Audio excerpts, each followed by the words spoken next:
Start.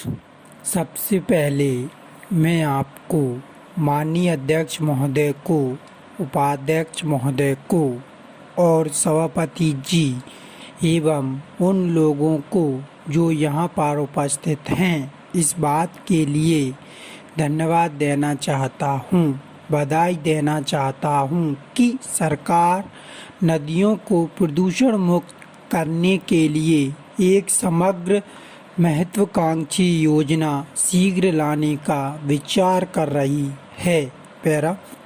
आज आपको मालूम होना चाहिए कि हमारे देश के अंदर जल प्रदूषण की समस्या एक गंभीर रूप धारण कर चुकी है। इस समस्या को दृष्टिगत रखते हुए हिंदुस्तान की समस्त नदियों को प्रदूषण से बचाने के लिए महत्वाकांक्षी कार्य योजना सरकार की तरफ से तैयार कर ली गई है।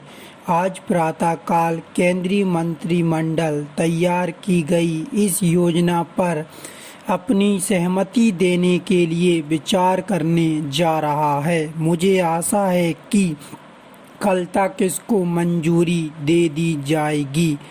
मैं आपको इस योजना पर आने वाली लागत के बारे में बताना चाहता हूं कि अनुमानित तौर पर लगभग 772 करोड़ रुपए आने की संभावना हो सकती है। इस कार्य योजना के तहत कई नदियों के प्रदूषण रोकने के लिए और नगरों की नदियों के जल को प्रदूषण मुक्त करने के लिए प्रभावी ढंग से कार्रवाई की जाएगी। ऐसा अनुमान लगाया जाता है कि इस कार्य योजना को केंद्र द्वारा प्रायोजित योजना के रूप में अपनाया जाएगा। मेरे ख्याल से संबद्ध राज्य को भी कुल लागत राशि का आधा खर्च उठाना पड़ सकता है।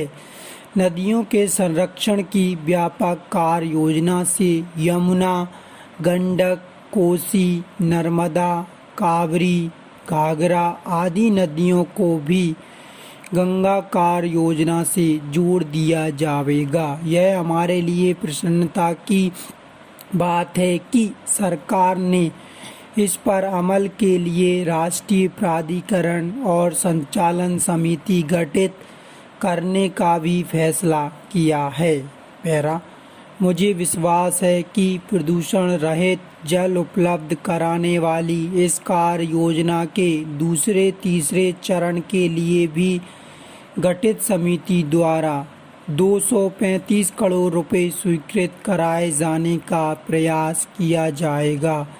इस योजना पर जो भी खर्च होगा उसका आधा खर्च राज्य सरकार वहन करेगी और बाकी का खर्च केंद्र सरकार द्वारा वहन किया जाएगा। मंत्रिमंडल की आर्थिक मामले की समिति ने एकीकृत वन रोपण पर्यावरण विकास परियोजना को भी 100% केंद्र द्वारा प्रायोजित परियोजना के रूप में चालू रखने के बारे में फैसला भी किया जा चुका है। 8वीं योजना काल में इस पर 200 करोड़ रुपए खर्च होंगे, किंतु इस परियोजना के अंतर्गत 8वीं योजना को शेष अवधि में 2 लाख हेक्टेयर ऊपर बंजर भूमि में वृक्षारोपण करो का संघन कार्यक्रम चलाने पर बल दिया जाएगा। मुझे आशा और पूर्ण विश्वास है कि